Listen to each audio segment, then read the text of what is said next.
little homeless girl begs Johnny Depp for help, then he notices something that changes everything. Amidst the towering glass giants of downtown, Johnny Depp stepped out of the grand entrance of a luxury hotel, the morning sun casting a golden glow on the polished pavement. The familiar urban symphony filled the air, distant honking horns, murmured conversations of passing strangers, and the rhythmic clatter of nearby construction. Dressed in his signature eclectic style, sunglasses perched casually on his nose, Johnny moved towards the sleek black limousine waiting at the curb.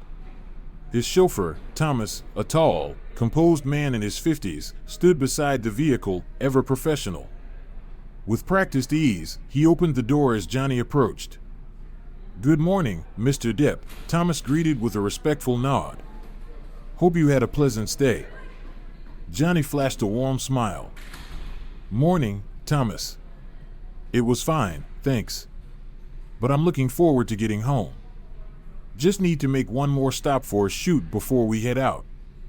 Just as he was about to slide into the plush interior of the limo, something unexpected happened. A small blur of movement, quick, desperate. Before he could fully process it, he felt tiny hands clutch at his leg. Looking down, he saw her. A little girl, completely bald, clinging to him with all the strength her fragile body could muster. She was trembling, her gaze fixed somewhere in the distance, refusing to meet his eyes. Johnny's heart tightened. Gently, he placed a reassuring hand on her shoulder. "Hey there," he said softly, his voice low, careful. "Are you okay?" But before she could answer, an angry shout cut through the morning air like a knife.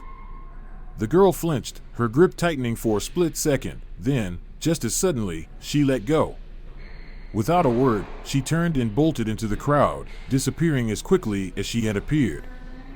Johnny barely had time to process before a man stormed up to him, red-faced, apron-clad, the logo of a nearby convenience store stretched across his chest. His eyes were locked in the direction the girl had fled, completely unaware of who he was speaking to. "That little brat," the man spat, bitterness dripping from every word. "She's always hanging around my store, scaring away customers. Nothing but bad luck, I tell you." Johnny's brows lifted slightly, a flicker of curiosity crossing his face. "Has she actually done anything wrong? Stolen something?" he asked, his tone calm but carrying an edge of challenge. The store owner scoffed. "No, she doesn't steal, not exactly. She just wanders the aisles, touching everything, never buying a thing. It's weird. Unsettling. My regulars don't like it. And neither do I. I think she's just biding her time, waiting for the right moment to snatch something." Mid-rant, the man's eyes finally landed on Johnny's face. Recognition hit like a freight train. His anger evaporated in an instant, replaced by stammering embarrassment. "Oh my God," he gasped, his cheeks flushing deeper. You're Johnny Depp." I didn't realize, sir, I didn't mean." Johnny raised a hand, cutting off the man's flustered apologies with a quiet authority. "It's all right," he said evenly. But then, his voice took on a weightier tone. "Let me ask you again, has she ever actually broken anything? Disrupted anything in your store?" The man hesitated, shifting awkwardly. His eyes darted toward where the girl had run before settling back on Johnny. "Well, no," he admitted begrudgingly. "But she's always there. It's just not right." Johnny studied him for a moment, then nodded slowly. His voice dropped to something softer, almost thoughtful. "You know," he said, "I've learned something in life. It's not wise to judge people for crimes they haven't committed. Maybe there's more to her story than meets the eye." Without another word, Johnny turned and slid into the limousine. Thomas shut the door behind him, muffling the store owner's final grumble. "I don't like you celebrities anyway," the man muttered under his breath. "Never care about what's really going on in the world." As the limo eased away from the curb, Johnny leaned back in his seat, his thoughts lingering on the strange encounter.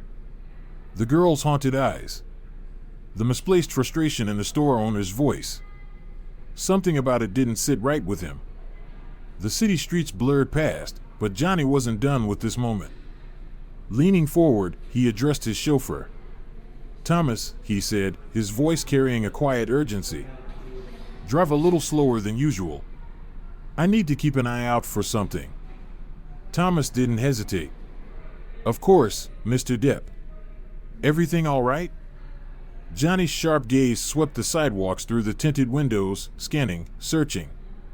"I don't know yet," he admitted, his brow furrowed. "There was a kid back there. Bald. Maybe 9 or 10. Help me find her." Without missing a beat, Thomas nodded, adjusting his speed. "Surely, sir," he said, steady and sure. And with that, the search began. Johnny Depp helps a homeless girl, then he realizes something that changes everything. At a more leisurely pace, the limousine glided through the bustling streets of the city. Sidewalks were alive with morning commuters, street vendors setting up their carts, and tourists already out exploring. Johnny's sharp gaze moved from face to face, scanning the crowd, searching for the small bald head he had seen just minutes ago. Just as doubt started to creep in, his eyes landed on a familiar figure, huddled against the wall outside another convenience store a block ahead. "Thomas," Johnny said quickly, leaning forward. "Pull over here." The limousine came to a smooth stop, and Johnny stepped out, his signature sunglasses shielding his eyes. Moving slowly, careful not to startle her, he approached the girl. She was seated on the ground, a small paper cup extended in front of her for donations.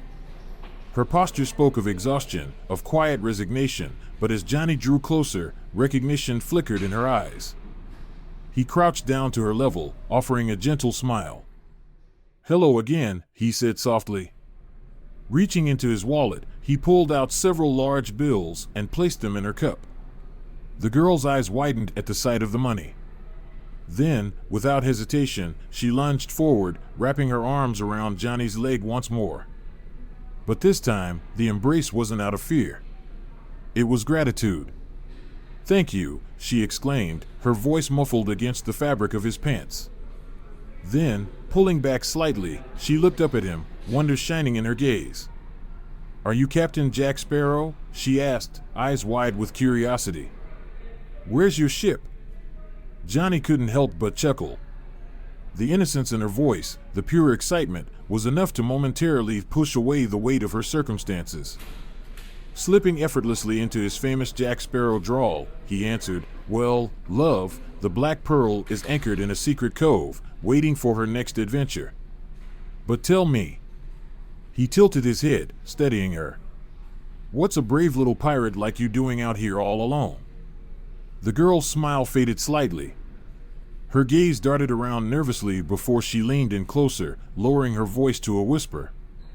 "Captain Jack Sparrow, please help me." Johnny reached for his wallet again, but she quickly shook her head. "Not money," she said, her voice urgent, her eyes pleading. "I need." Before she could finish, a murmur of excitement rippled through the air. The crowd had noticed him. Fans gathered quickly, some calling his name, others raising their phones, eager for a picture. More people pushed forward, their curiosity growing as they noticed the small girl by his side. The girl flinched at the sudden attention, shrinking back as the noise around them grew. Johnny instinctively stepped back, shielding her slightly, but the crowd kept pressing in. Some just wanted a selfie. Others whispered amongst themselves, wondering why a Hollywood star was kneeling on the sidewalk beside a homeless child. Thomas, ever observant, moved in immediately. "All right, folks, give him some space," he said, his firm voice cutting through the commotion. With practiced ease, he placed a guiding hand on Johnny's shoulder, directing him back toward the limousine. Johnny hesitated for a fraction of a second, his eyes flicking back to the girl. But she was already disappearing into the crowd. Once inside the car, he turned to glance out the tinted window, his brows furrowed. "Mr. Depp, I'm sorry, but we should go." "Your schedule," Thomas began, his tone polite but firm. Johnny didn't respond immediately. His gaze lingered on the street, his mind racing. Thomas leaned slightly closer. "Mr. Depp?" Johnny exhaled, finally pulling his attention away from the window. "Yeah, I heard you," he murmured, his voice unusually quiet. He sat back, his expression unreadable. Then, almost to himself, he whispered, "I'll be back." A quiet promise. Thomas signaled the driver, and the limousine merged into traffic. Just as they picked up speed, Johnny's phone rang. He answered, barely registering the event organizer confirming his attendance at the upcoming magazine shoot. "Yeah, everything's still on schedule. I'm on my way." But even as he spoke, his thoughts remained locked on the little girl. As the call ended, Johnny turned to Thomas, his expression shifting from distant to determined. "We have a few minutes to spare, right?" Thomas checked his watch. "About 5, sir. If we're to arrive on time for your appointment, then let's go back." Johnny's voice was firm. "There's something I need to do." Without hesitation, Thomas gave the signal. The limousine smoothly turned, retracing their path with practiced precision. Johnny's eyes remained locked on the city outside. He searched every passing face, every corner, every alley. As they neared the convenience store where he had last seen her, his heart sank. The crowd had dispersed, and she was gone. "Pull over here," Johnny instructed. The car came to a stop, and he stepped out. Turning to Thomas, he said, "I'm just going to take a quick look inside. I won't be long." The bell above the door chimed softly as he entered the store. The fluorescent lights buzzed overhead, casting a harsh glow over the neatly stocked aisles. Behind the counter, a teenage cashier sat slouched, fully engrossed in a mobile game, barely glancing up as Johnny walked in. But Johnny wasn't here for snacks. His eyes swept the store, searching. And then, just past the aisles, near the back wall, he saw something. Something that made his stomach tighten. Johnny Depp helps a homeless girl, but when he learns the truth, everything changes.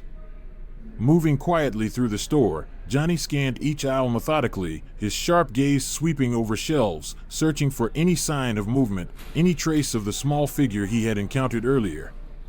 The only sounds in the store were the monotonous beeping of the cashier's game and the low hum of the refrigeration units. Nothing. After a thorough search yielded no results, Johnny approached the counter. The teenage cashier, still fixated on his phone, barely glanced up until recognition flickered in his eyes. "Excuse me," Johnny said, his voice polite but firm. "I'm looking for a little girl. Bald, about this tall." He gestured with his hand to indicate the child's height. "Have you seen anyone like that in here today?"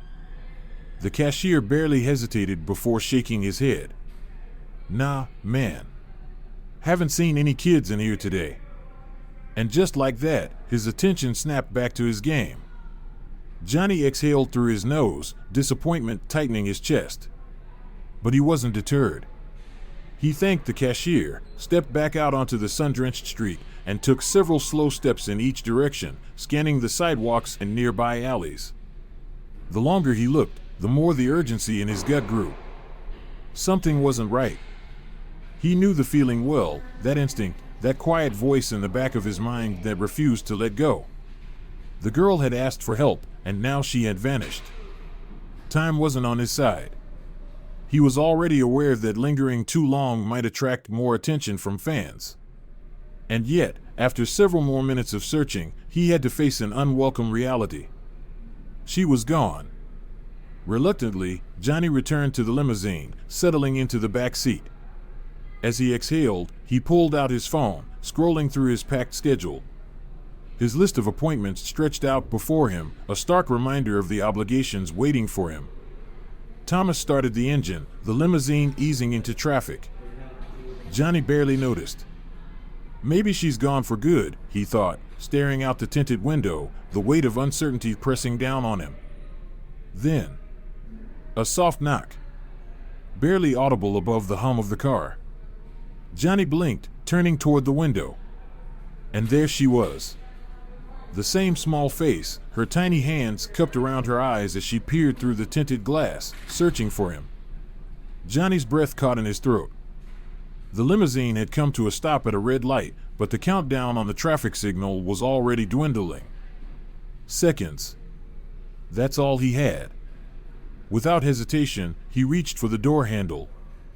"Come on," he urged, speaking just loud enough for her to hear. The girl didn't hesitate. As the door swung open, Johnny extended his hand, helping her into the back seat just before the light turned green. The soft creak of leather filled the space as she settled beside him, her small frame looking even more fragile against the plush interior of the limousine. Thomas, ever the professional, glanced in the rearview mirror, his eyebrows slightly raised in silent surprise. But he said nothing. He simply adjusted his speed, smoothly merging back into traffic. Inside the limousine, the tension began to ease. The girl's body language relaxed slightly as she took in her surroundings, the smooth leather, the dimmed lights, the stark contrast between this world and the one she knew outside. But Johnny noticed something else. She was rubbing her arms unconsciously, as if cold. Despite the car's perfectly balanced temperature, something inside him twisted. "What's your name?" he asked gently, his voice softer now, coaxing her into comfort. The girl hesitated, then answered in a small voice. "Sonia." Johnny offered a warm smile. "It's nice to meet you properly, Sonia." His tone remained kind, patient. "Now, can you tell me what kind of help you need?"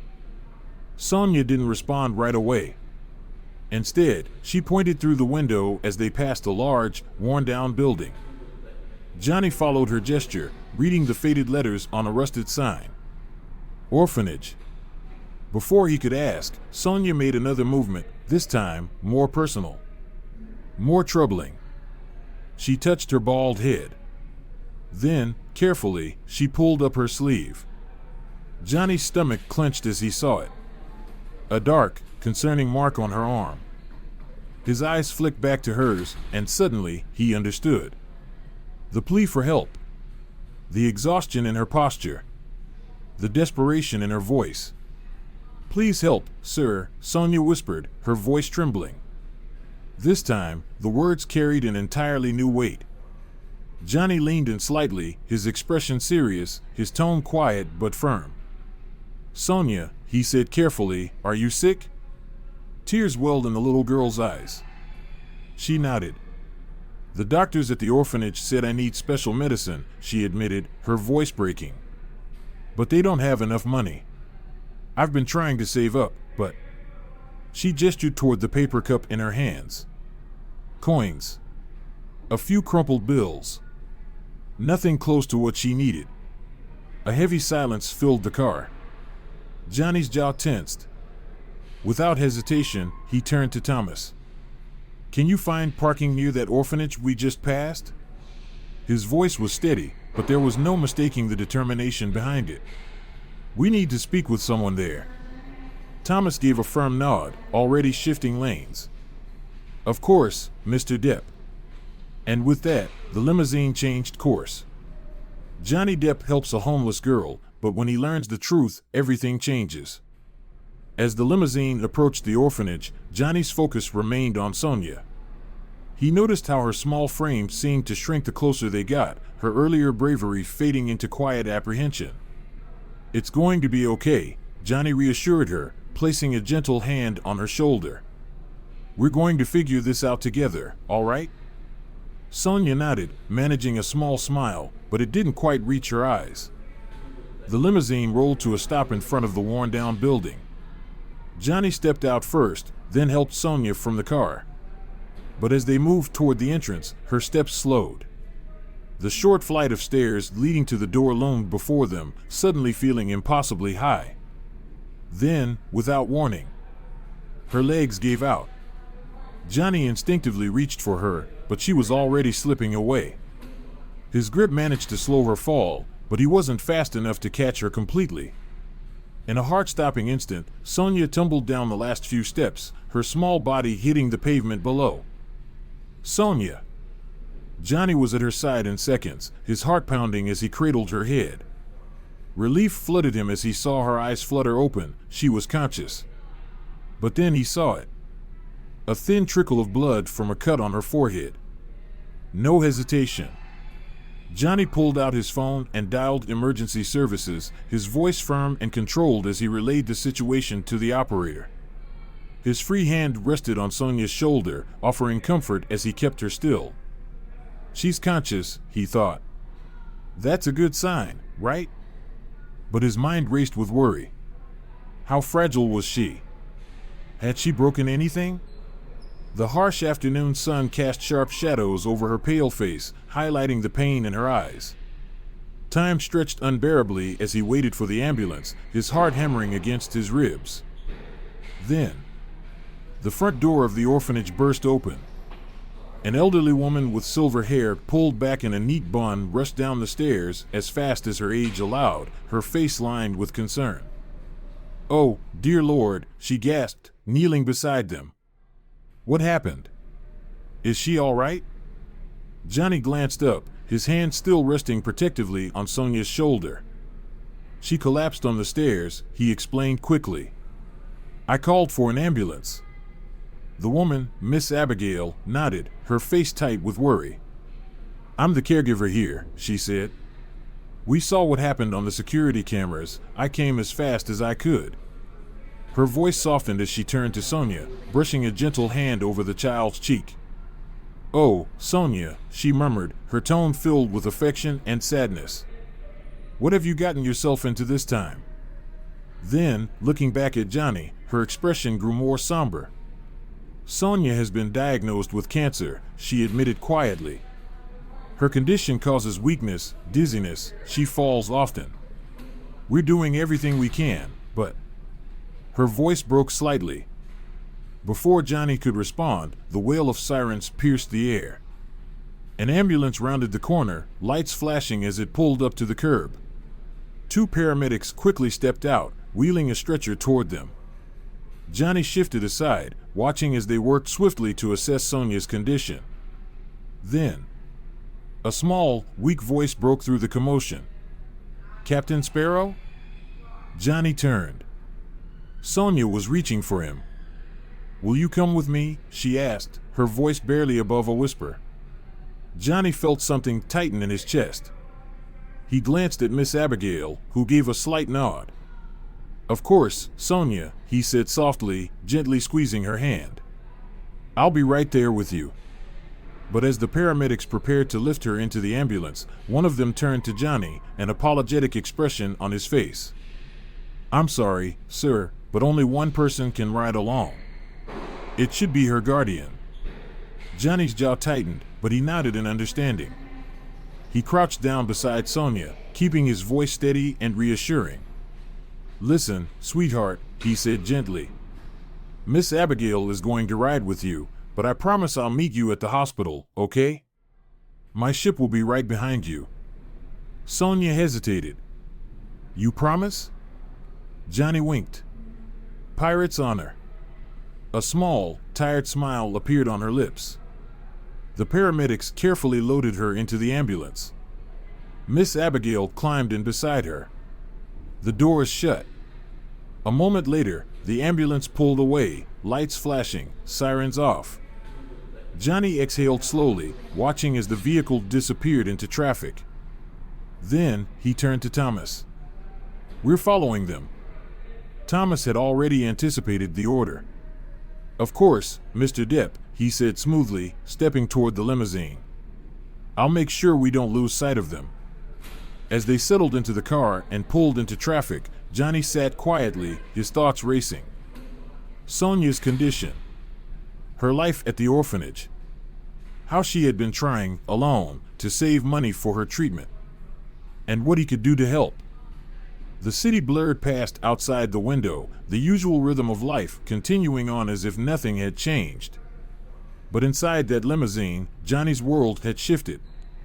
And he wasn't about to let it go. Johnny Depp helps a homeless girl, but when he learns the truth, everything changes. Carrying the little girl who had so unexpectedly entered his life, Johnny Depp stepped into the emergency room. The sterile scent of antiseptic filled the air, the bright fluorescent lights casting a harsh contrast to the warm afternoon he had left behind.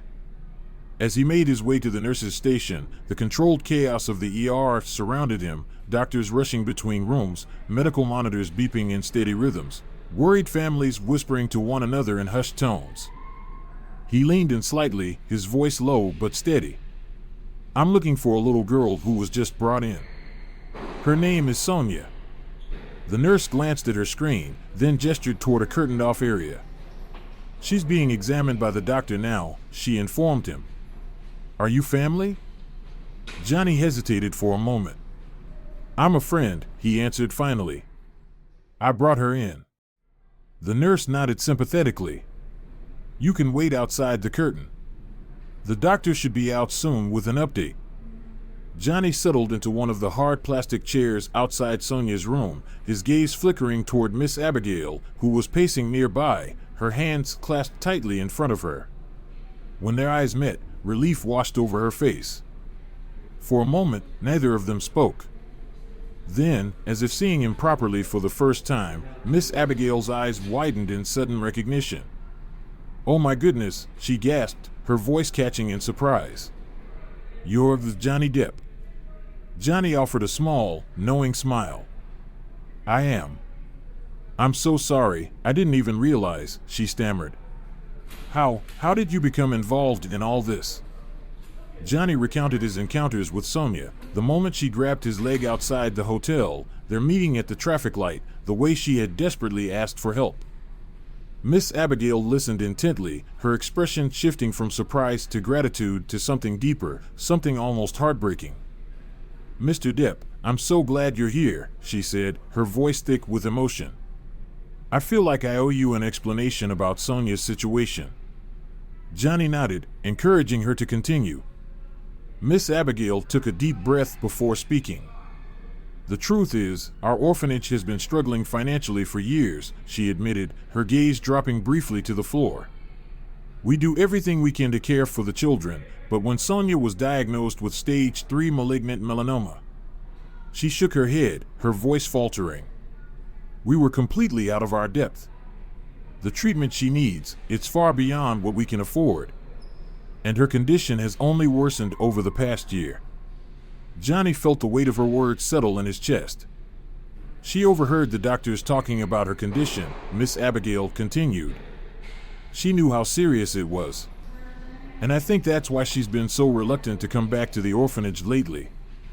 A heavy silence settled between them. Then, Miss Abigail's voice softened even more. "She's been begging on the streets, trying to save money for her own treatment."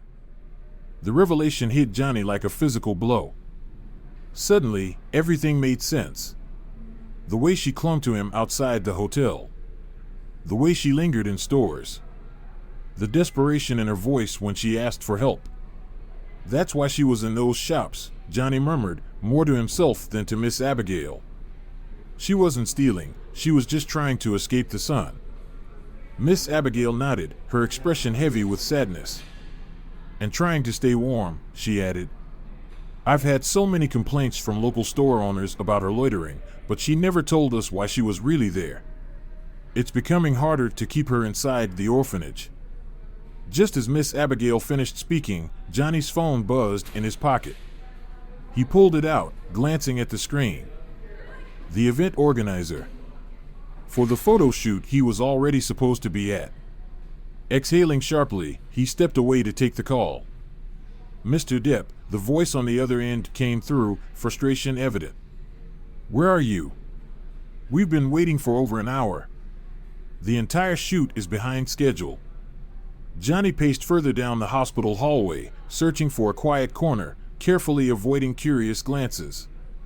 Then, after a beat of silence, he made a decision. "I'm sorry," he said, his voice calm but firm. "I won't be able to make it. There's been an emergency." The organizer's tone shifted from irritation to disbelief. "An emergency? Mr. Depp, you assured us everything was on schedule. This shoot has been planned for months. The contract clearly states." "I understand," Johnny interrupted, his voice steady. "And I'll accept whatever penalties come with it. But right now, there's something more important that needs my attention." Before the organizer could argue further, Johnny ended the call. He knew what this meant. Financial penalties. Potential fallout with the studio. Maybe even some damage to his reputation. But as he turned and looked toward the curtained-off hospital bed where Sonia lay, he knew he had made the right choice. Returning to Miss Abigail, he found her wiping away tears. "Mr. Depp," she said, her voice filled with quiet gratitude. "I can't thank you enough for what you've already done. But what happens now?" Johnny's gaze shifted back to the curtain. And in that moment, the contrast between his life, his wealth, his privilege, and Sonia's struggle became painfully clear. The answer came to him as easily as breathing. "Now," he said with quiet determination, "we make sure Sonia gets the treatment she needs." Then, turning back to Miss Abigail, he added, "And while we wait for the doctor, tell me about your orphanage." Miss Abigail took a deep breath, steadying herself before she spoke. "The orphanage is called Hope's Haven," she began softly. "We've been running it for over 20 years. But it's getting harder with each passing year. The costs are overwhelming, rent is high, and the space."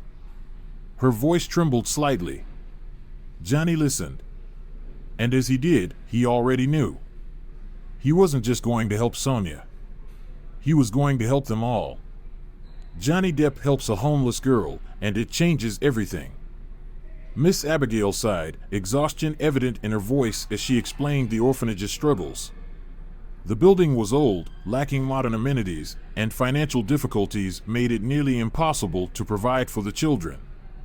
With rising costs and limited resources, they barely managed to keep the doors open. Staff, including herself, often had to use their own money just to sustain daily operations. She hesitated before continuing, her voice trembling. "We do our best, but Sonia's condition, we just can't bear it alone." Johnny listened, his expression softening. After a moment of thought, he met her gaze with quiet determination. "Miss Abigail, I can't imagine how difficult this must be for you," he said sincerely. "And Sonia deserves more than what circumstances have allowed. I want to help."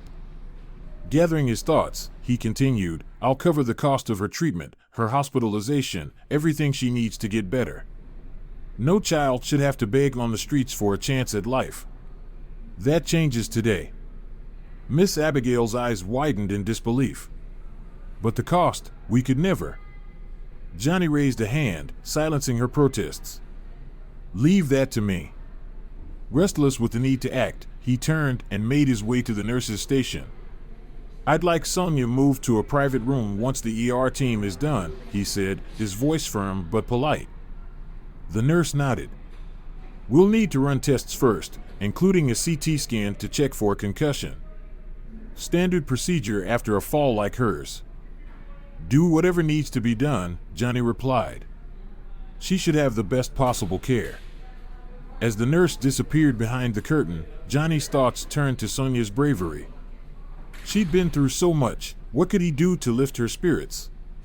Then, he remembered something. Rushing outside to his limousine, he rummaged through a compartment and pulled out two small treasures, a golden pirate coin and an authentic Jack Sparrow hat, souvenirs from Pirates of the Caribbean. A small gesture, but maybe it would bring a smile to her face. Before re-entering the hospital, he turned to Thomas. "I'll be staying here tonight. Take the limo back and bring my regular car tomorrow. No need to attract more attention." Thomas nodded. "Of course, Mr. Depp. Shall I bring anything else?" Johnny thought for a moment. A change of clothes. And maybe some books or games for the kids. As Thomas drove off, Johnny spotted a DVD vending machine in the hospital lobby. His face lit up when he saw Pirates of the Caribbean among the selections. He purchased the movie, adding it to his plan to brighten Sonia's night. Back inside, he found a nurse and asked for Sonia's new room. "She's in room 207, the nurse informed him. "Miss Abigail is with her." As Johnny made his way down the hall, he arrived just in time to catch the tail end of a conversation between Miss Abigail and the doctor. Stage 3 malignant melanoma, the doctor was saying, his expression serious. We need to remove the tumor and affected lymph nodes as soon as possible. After that, chemotherapy and possibly radiation, depending on how she responds. Miss Abigail's face fell. Doctor, is she going to be okay? The doctor gave her a reassuring look. From our tests, she's stable. No concussion from the fall. She's in the best possible condition for surgery. But there are always risks. Johnny stepped forward, his voice firm. Doctor, he glanced at the name tag. Dr. Marvey, I want Sonia to receive the best care, regardless of cost. Can you make that happen? Dr. Marvey blinked, clearly recognizing him. Of course, Mr. Depp. But I must warn you, the expenses for this treatment will be significant. I understand, Johnny said without hesitation. Proceed with whatever Sonia needs. And I'd appreciate keeping this private. No media attention. The doctor nodded. We have an opening for surgery tomorrow morning. Given the aggressive nature of her cancer, I'd recommend proceeding as soon as possible. Johnny and Miss Abigail exchanged a glance before nodding in agreement. Let's do it, Johnny said. What do we need to prepare? As the doctor outlined the pre-surgery procedures, Johnny clutched the pirate hat and coin in one hand, the DVD in the other. He hoped these small gifts would bring Sonia some comfort before the big day. When he stepped into her room, Sonia's eyes lit up at the sight of him. Captain Sparrow, she whispered excitedly. Johnny smiled, settling beside her. Hello there, young pirate. I hear you're about to embark on quite the adventure. Her smile faltered. The doctor said I need surgery, she admitted. I'm scared. I'm not as brave as you, Captain Sparrow. Johnny leaned in, his voice gentle. Being brave doesn't mean not being scared, he said. It means doing what's needed, even when you are scared. And from what I've seen, you're one of the bravest pirates I've ever met. He reached out, squeezing her small hand. The doctors are going to help you, Sonia. They'll fight this sickness just like we fight sea monsters in our adventures. And when it's over, you'll be ready for more adventures. What do you say? Are you ready to be brave? Sonia hesitated, then nodded. I'll try, Captain Sparrow. I promise. Johnny smiled, placing the pirate hat gently on her head.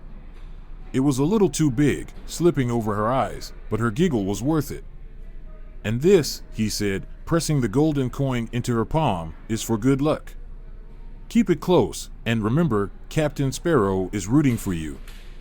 As Sonia examined the coin with wide eyes, Miss Abigail entered, followed by a nurse wheeling in a small TV.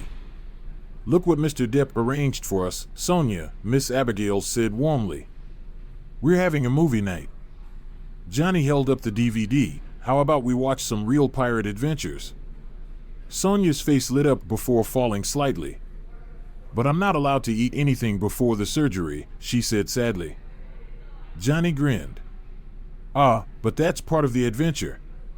Even Captain Sparrow has gone hungry on long voyages. It's just what true pirates do.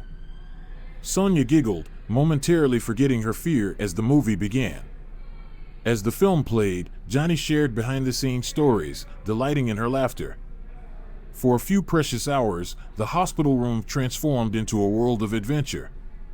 By the time the credits rolled, Sonia was asleep, the pirate hat slightly askew on her bald head, the golden coin clutched tightly in her hand. Johnny watched her for a long moment before settling onto the small couch. None of the career consequences he might face mattered. Only this. As he drifted off to sleep, he made a silent promise he would see this through, no matter what.